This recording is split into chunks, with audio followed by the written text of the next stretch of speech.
फकीर आदमी है, झोला लेके चल पड़ेंगे जी। लेकिन पूरी दुनिया में आपने ऐसा कोई फकीर देखा है जो 1,40,000 का चश्मा लगाता हो, खुद घूमते हैं 12 करोड़ की मर्सिडीज में, मतलब भिक्षा मांगकर यहाँ पर फॉरेन टूर भी कर लिए और डिजिटल कैमरा भी खरीद लिया डिजिटल कैमरा के रिलीज होने से पहले। और नरेंद्र मोदी अपने आप को गरीब ही नहीं, बहुत गरीब परिवार का बताते हैं। मित्रों, मैं बचपन में रेल के डिब्बे में चाय बेचता था। वाह, क्या फकीरी है। वो भगवान है हमारे, हम उनकी पूजा करते हैं। सच तो ये है दोस्तों कि ये लोग हमारे हिंदू धर्म को ही तोड़ने मरोड़ने लग गए अपने नफरतखोर एजेंडा को फैलाने के लिए।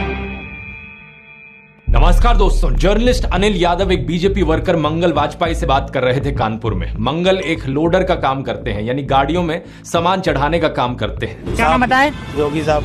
मेरा मंगल वाजपेयी। मंगल वाजपेयी है, यहाँ लोडर का काम करवाते हैं। साथ ही साथ ये बीजेपी एमएलए महेश त्रिवेदी के लिए वॉलंटियर भी करते हैं। ये उम्मीद जता रहे थे कि बीजेपी इस बार 400 पार करेगी। चुनाव में किसका माहौल है? बीजेपी जीतेगी। बीजेपी जीतेगी 400 के ऊपर। लेकिन जैसे जैसे बात आगे बढ़ती है, मंगल अपनी परेशानियों के बारे में बताते हैं। वो बताते हैं कि उनके पास बिजली नहीं है, सीवर की व्यवस्था नहीं है। हमारे पास बिजली नहीं है घर में, हमारे पास लैट्रिन घर में नहीं है, हमारे पास सीवर व्यवस्था नहीं है। उन्होंने बीजेपी एमएलए महेश त्रिवेदी को कई बार कहा, हमने महेश त्रिवेदी से भी कई बार कहा कि 20 फुट पाइप पड़ना है, तो अगर पड़ जाए तो हमारे घर की सीवर व्यवस्था बन जाए। नहीं बन पाई। उन्हें कुछ भी नहीं मिला और ना ही उन्हें कुछ मिलने की उम्मीद है। त्याग तपस्या की मूर्ति है कि कुछ नहीं मिला, लेकिन उसके बावजूद कोई शिकायत नहीं है और ना कोई उम्मीद है मिलने की, और ना उम्मीद है मिलने की। लेकिन फिर भी वो खुद को भाजपा का भक्त कहते हैं। लेकिन ये तो कहा जाता है ना कि भूखे पेट ना होए भजन गोपाला। इस पर मंगल वाजपेयी जवाब देते हैं कि ऐसा कुछ नहीं है, आदमी बालू खाकर भी पेट भर सकता है, यानी कि मिट्टी खाकर भी पेट भर सकता है। सब हो जाता है अगर संत चाह लेगा।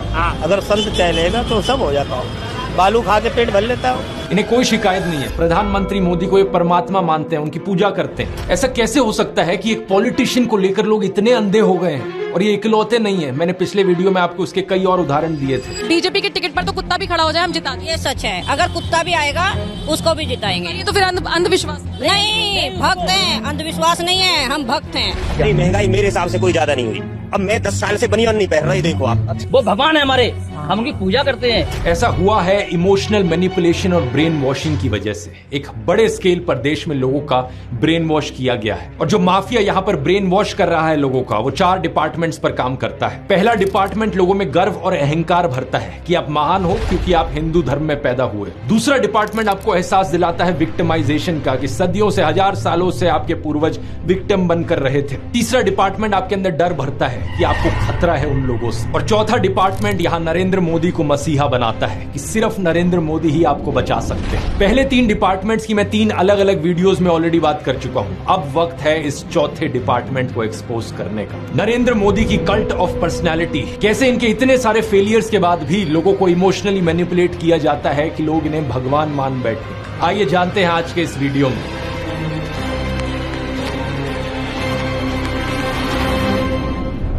जून 2013 की बात है दोस्तों। राइटर नीलांजन मुखोपाध्याय ने एक किताब लिखी नरेंद्र मोदी के ऊपर। ये एक बायोग्राफी थी। इस किताब में लिखा गया कि कैसे नरेंद्र मोदी जब 6 साल के थे, वडनगर रेलवे स्टेशन पर गुजरात में वो चाय बेचा करते थे। ये चाय बेचने वाला किस्सा तभी से लेकर नरेंद्र मोदी की संघर्ष की कहानी का ये एक मेजर टॉकिंग पॉइंट रहा है। 2015 में जब टाइम मैगजीन ने प्रधानमंत्री मोदी का इंटरव्यू लिया तो उन्होंने बताया कि कैसे वो एक बहुत गरीब परिवार से आते थे, कैसे बचपन में वो चाय बेचा करते थे रेलवे स्टेशन पर। इनकी एग्जैक्ट लाइनें सुनिए। मैं पॉवर्टी में पैदा हुआ हूँ, बचपन में मेरा पूरा बचपन पॉवर्टी में बीता है। मेरे लिए पॉवर्टी एक तरीके की पहली इंस्पिरेशन थी मेरी जिंदगी में। लेकिन कितनी सच्चाई है इन बातों में? बहुत से लोगों ने टाइम टू टाइम सवाल उठाए हैं, जैसे कि नरेंद्र मोदी के बचपन की ये फोटो देखिए। वे 1950 यानी 1950 में पैदा हुए थे। क्या उस समय किसी गरीब परिवार में पैदा हुए बच्चे के पास ऐसे कपड़े होंगे? जरा खुद ही सोचकर देखिए। सूट तक पहन रखे हैं इन्होंने अपनी बचपन की फोटोज में। मैं खुद 1994 में एक मिडिल क्लास फैमिली में पैदा हुआ हूं, लेकिन मेरी तो बचपन की ऐसी कोई फोटो नहीं मिलेगी आपको जिसमें मैंने कोई सूट पहन रखा हो। और नरेंद्र मोदी अपने आप को गरीब ही नहीं, बहुत गरीब परिवार का बताते हैं। इंडिया टुडे ने इनकी पुराने घर की एक फोटो पब्लिश करी थी, स्क्रीन पर देखिए। बहुत बड़ा घर नहीं है, लेकिन क्या आपको ये 1950s के किसी बहुत गरीब परिवार का घर दिखता है? परिवार में नरेंद्र मोदी के 5 भाई और 1 बहन है। 2 साल पहले नरेंद्र मोदी के छोटे भाई प्रहलाद मोदी ने कहा था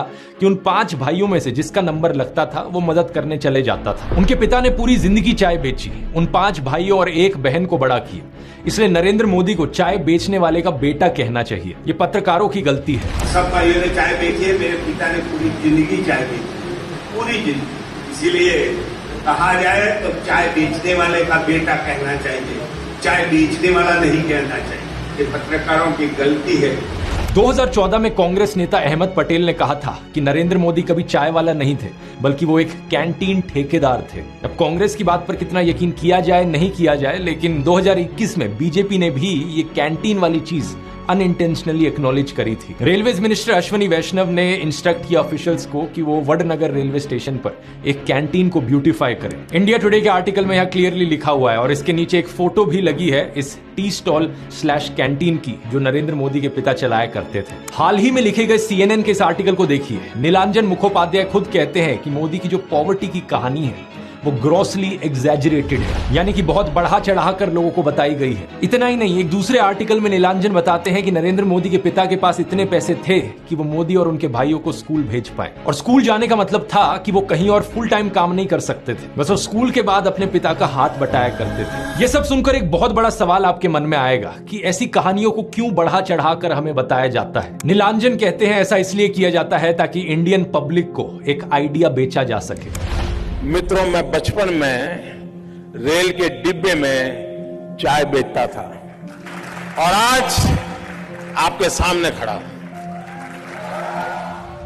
कोई भी इंसान अगर समझदारी से सोचे तो वो जानता है कि इस बात से फर्क नहीं पड़ता। एक अच्छा नेता गरीब परिवार से भी आ सकता है और अमीर खानदान से भी आ सकता है, और यही चीज कही जा सकती है एक बुरे नेता या डिक्टेटर के बारे में भी। उदाहरण के तौर पे बात करें, कंबोडिया का जो डिक्टेटर था पोल पॉट, वो एक अमीर खानदान से आता था, लेकिन इटालियन डिक्टेटर बेनिटो मुसोलिनी एक गरीब परिवार में पैदा हुआ था। उसके पिता एक ब्लैक स्मिथ थे और वो बड़े गर्व के साथ इन चीजों को प्राउडली एक्सप्रेस करता था कि कैसे वो जनता के बीच से निकल कर आया है। रशियन डिक्टेटर जोसेफ स्टालिन के पिता एक मोची थे, यानी जूते बनाने वाले, और माँ एक धोबिन थी। और दुनिया का सबसे जाना माना तानाशाह हिटलर भी एक गरीब परिवार में पैदा हुआ था। लेकिन गरीब परिवार में पैदा होने का मतलब ये नहीं कि उसने गरीबों के लिए काम किया था अपने करियर में। उल्टा जानते हो क्या, हिटलर चंदा धंधा का मॉडल चलाता था अपना खुद का। उसके समय में बहुत सी क्रॉनी कैपिटलिस्ट कंपनियों ने करोड़ों का प्रॉफिट कमाया। IG फार्बन, डॉयचे बैंक, BMW, कुछ गाड़ियों की कंपनीज जिनको आज आप जानते हैं और कुछ लोग इन गाड़ियों के पीछे बड़ा भागते हैं, पोर्शे, मर्सिडीज बेंज, फोल्क्सवागन, इन सब कंपनियों ने चंदा डोनेट किया था हिटलर को अपने समय में। 2016 में BMW ने माफी भी मांगी थी इस चीज को लेकर। इस आर्टिकल को देखिए, रिग्रेट एक्सप्रेस किया था कि वो एक समय पर हिटलर को सपोर्ट किया करते थे। इंडिया की बात करें तो हाल ही में हमने देखा इलेक्टोरल बॉन्ड स्कैम। मैंने पूरा वीडियो बनाया इस पर कि कैसे ये एक घोटाला नहीं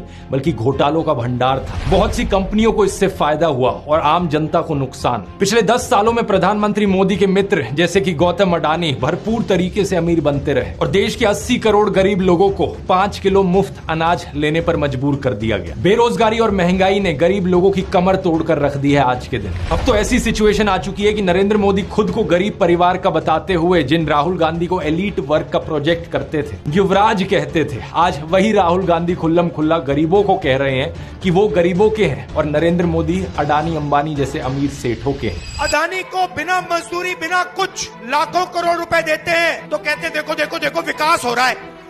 हमने मनरेगा किया, मजदूरी के लिए पैसा दे रहे हैं और कहते हैं गरीबों की आदत बिगाड़ रहे हैं। मैं आपका हूं, वो उनके हैं। राहुल गांधी कह रहे हैं कि जितना रुपया नरेंद्र मोदी ने अडानी को दिया है उतना रुपया वो देश के गरीब लोगों को देंगे। और मैं देश को फिर से दोहरा के कह रहा हूँ, जितना पैसा नरेंद्र मोदी जी ने इनको दिया है ना, उतना ही पैसा हम हिंदुस्तान के गरीब लोगों को देने जा रहे हैं। महालक्ष्मी योजना, पहली नौकरी पक्की योजना, इन योजनाओं के माध्यम से करोड़ों लाखपति बनाएंगे। इन्होंने 22 अरबपति बनाए, हम करोड़ों लाखपति बनाए। प्रधानमंत्री मोदी इसका ज्यादा जवाब दे नहीं पाए। उल्टा उन्होंने कोशिश करी थी ये कहने की कि अडानी अंबानी एक्चुअली में कांग्रेस के साथ मिले हुए हैं। जरा ये साझा घोषित करें इस चुनाव में कि अंबानी अडानी से कितना माल उठाया है, मार्च में आई इस रिपोर्ट को देखिए, भारत में इनकम इनइक्वालिटी 100 साल में सबसे ज्यादा हो गई है।